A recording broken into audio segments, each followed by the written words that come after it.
Hi friends, வணக்கம் and welcome back to my channel Uppu புளி.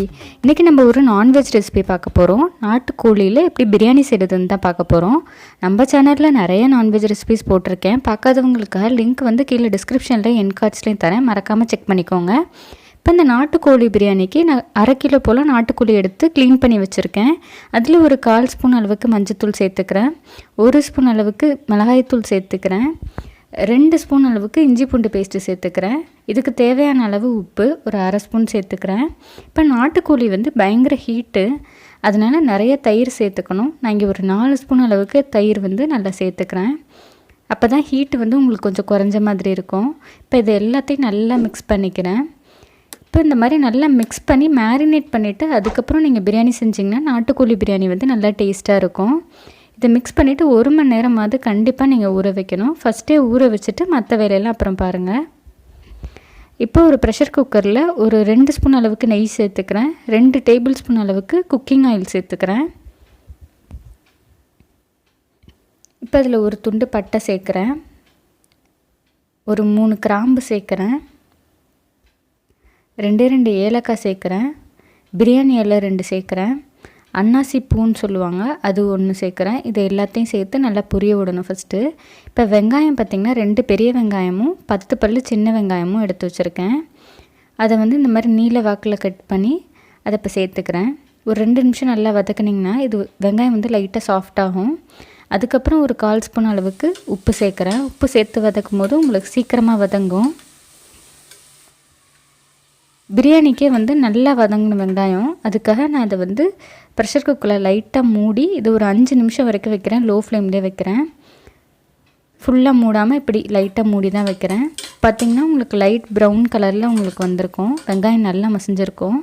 இப்போ தக்காளி வந்து 2 தக்காளி நீல வாக்கில் கட் பண்ணியிருக்கேன், 7 பச்சை மிளகா வந்து நீட்ட வாக்கில் கட் பண்ணியிருக்கேன். உங்கள் காரத்துக்கு ஏற்ற மாதிரி கூடவோ குறைச்சலோ பச்சை மிளகா சேர்த்துக்கலாம். 7 மிளகாங்கிறது கரெக்டாக இருக்கும். இப்போ இதை மூடி போட்டு இதையும் ஒரு 5 நிமிஷம் வரைக்கும் லோ ஃப்ளேம்லேயே வைக்கிறேன். தக்காளி எல்லாம் நல்லா மசிஞ்சு வரும். இப்போ பார்த்திங்கன்னா தக்காளி எல்லாம் நல்லா மசிஞ்சிருக்கு. இந்த மாதிரி நல்லா மசியணும் பிரியாணிக்கு. நல்லா மசிஞ்சு வரும்போது இஞ்சி பூண்டு பேஸ்ட்டு வந்து 1 டேபிள் ஸ்பூன் அளவுக்கு சேர்க்குறேன். இஞ்சி பூண்டு வந்து உங்களோட விருப்பம்தான். உங்களுக்கு வந்து மசாலா ஸ்மெல்லு பிடிக்கும்னா இன்னும் கூட கொஞ்சம் கூட சேர்த்துக்கலாம். இப்போ இந்த மேரினேட் பண்ணி வச்சுருக்கேன் அந்த சிக்கன் எல்லாத்தையும் நான் இப்போ சேர்த்துக்கிறேன். 1 மணி நேரம் கண்டிப்பாக ஊறணும். இப்போ அதை வந்து ஊற வச்ச சிக்கனை வந்து இதில் போட்டு நல்லா வதக்குறேன். ஒரு 5 நிமிஷம் லோ ஃப்ளேமில் வதக்குறேன். இப்போ ஒரு கையளவு புதினாவும் கொத்தமல்லியும் நல்லா வாஷ் பண்ணி அதை இந்த ஸ்டேஜில் சேர்த்துக்கிறேன். பொடியாக கட் பண்ணி வாஷ் பண்ணி சேர்த்துக்கோங்க. அப்போ தான் வந்து புதினாவும் கொத்தமல்லியும் நல்லா வதங்கும். கொஞ்சமாக காஷ்மீரி மிளகாத்தூள் சேர்க்குறேன், ஒரு 1/4 ஸ்பூன் அளவுக்கு சேர்க்குறேன். இது ஜஸ்ட்டு கலருக்காக சேர்க்குறேன், இது காரம் எதுவும் இருக்காது இதில். இப்போ இதை லைட்டாக நல்லா வதக்கி விட்டுக்கிறேன். இப்போ இது மூடி ஒரு 5 நிமிஷம் லோ ஃப்ளேம்லேயே வைக்கிறேன். விசில் எதுவும் போடாமல் லைட்டாக மூடி தான் வைக்கிறேன். 5 நிமிஷத்தில் பார்த்திங்கன்னா உங்களுக்கு நல்ல இந்த மாதிரி சிக்கனில் இருக்க தண்ணியெல்லாம் நல்லா பிரிஞ்சு வந்து உங்களுக்கு ஒரு நல்ல ஒரு ஸ்மெல்லு வரும். இந்த ஸ்டேஜில் பார்த்திங்கன்னா சிக்கனோட பச்சை வாடை எல்லாம் போயிருக்கும். இப்போ 1 கப் அளவுக்கு தண்ணி சேர்க்குறேன். அது ஊற வச்சுருந்தேன் அந்த சிக்கன் மேரினேட் பண்ணி வச்சுருந்தேன் அந்த பவுல்லே கொஞ்சமாக தண்ணி ஆட் பண்ணி 1 கப் சேர்த்துருக்கேன். சேர்த்துட்டு இப்போ குக்கரை மூடி 4 விசில் வைக்கிறேன். நீங்கள் யூஸ்வலாக உங்கள் கோழிக்கு எவ்வளோ விசில் வைப்பீங்களோ அதோட 2 விசில் கம்மியாக வச்சுக்கோங்க. ஏன்னா நம்ம ரைஸ் போட்டுட்டு 2 விசில் வைக்க போகிறோம், அதனால் அதோட 2 விசில் கம்மியாக வச்சுக்கோங்க. நான் இங்கே 4 விசில் வைக்கிறேன். நாட்டுக்கோழி பார்த்திங்கன்னா பிராய்லர் சிக்கன் மாதிரி சீக்கிரம் வேகாது, ஒரு 2 விசில் அதிகமாகவே தேவைப்படும். நார்மல் சிக்கனாக இருந்தால் 4 விசில்லே வெந்துடும், இது வந்து 2 விசில் அதிகமாக தேவைப்படும். இப்போ விசில் அடங்கினதுக்கப்புறம் அதை எடுத்து இதில் இருக்க அந்த சிக்கன் சூப்பு மட்டும் நான் தனியாக ட்ரைன் பண்ணிடுறேன், சிக்கன் பீசஸ் மட்டும் வச்சுக்கிறேன். இப்போ இந்த கிளாஸில் 2.5 கப் அளவுக்கு நான் ரைஸ் சேர்க்குறேன். அதுக்கு 5 கப் அளவுக்கு சிக்கன் சூப்பும் தண்ணியும் சேர்க்கணும். சிக்கன் சூப் ஃபஸ்ட்டு எவ்வளோ வருதுன்னு பார்த்துட்டு அது கூட கொஞ்சம் தண்ணி ஆட் பண்ணிக்கலாம் தேவைப்பட்டுச்சுன்னா.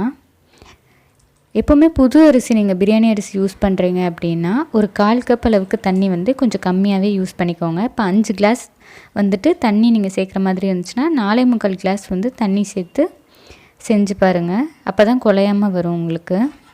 இது வந்து இந்த மாதிரி பாயில் ஆக ஆரம்பித்ததுக்கப்புறம் நம்ம வந்து வாஷ் பண்ணி வச்சுருக்க ரைஸை சேர்த்துக்க வேண்டியது தான். இங்கே நான் 2.5 கப்பு வந்து பாஸ்மதி ரைஸ் எடுத்து வச்சுருக்கேன். அதை வாஷ் பண்ணிவிட்டு சேர்த்துக்கிறேன். சீரக சம்பா ரைஸ் சேர்த்தாலும் உங்களுக்கு நல்லாயிருக்கும். இங்கே பார்த்திங்கன்னா நான் பாஸ்மதி ரைஸை ஊரெல்லாம் வைக்கலை, ஸ்ட்ரைட்டாகவே சேர்க்குறேன். அதனால தான் 2 கப் அளவுக்கு தண்ணி சேர்க்குறேன். புது அரிசியாக இருந்தால் ஒரு 1/4 கப் அளவுக்கு தண்ணி குறைச்சே சேருங்க. இப்போ இதை மூடி போட்டு 2 விசில் வச்சிங்கன்னா போதும்.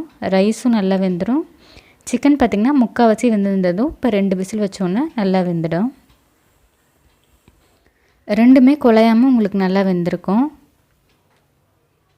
2 விசில் நான் இறக்கிடுறேன். பார்த்திங்கன்னா உங்களுக்கு சூப்பராக ரெடியாக இருக்கும். ரைஸும் உங்களுக்கு குழையாமல் இருக்கும், சிக்கனும் நல்லா வெந்திருக்கும். இப்போ கொஞ்சமாக வார்ம் மில்கில் வந்துட்டு குங்குமப்பூ வந்து சேர்த்து ஆட் பண்ணுறேன். இது எதுக்குன்னா லைட்டாக அந்த ஒரு ஃப்ளேவருக்காக வேண்டிய ஆட் பண்ணுறேன். இப்போ இதை லைட்டாக கிளறி விடுங்க. ரொம்ப போட்டு கிளறினீங்கன்னா ரைஸ்லாம் உடஞ்சிரும். அவ்வளோதான், நம்ம நாட்டுக்கோழி பிரியாணி வந்து சூப்பராக ரெடி ஆகிடுச்சு. நீங்களும் இந்த ரெசிபியை ட்ரை பண்ணி பார்த்துட்டு எப்படி இருந்தது மறக்காமல் கமெண்ட் பண்ணுங்கள். மீட் யூ ஆல் இந்த next video. until then bye bye from me. என்னோட சேனல் பிடிச்சிருந்தா மறக்காமல் சப்ஸ்கிரைப் பண்ணிவிட்டு பக்கத்தில் இருக்க பெல் ஐக்கனை கிளிக் பண்ணிக்கோங்க. அப்போ தான் நான் ஒரு வாட்டியும் வீடியோஸ் போட்டேன்னா உங்களுக்கு நோட்டிஃபிகேஷனில் வரும்.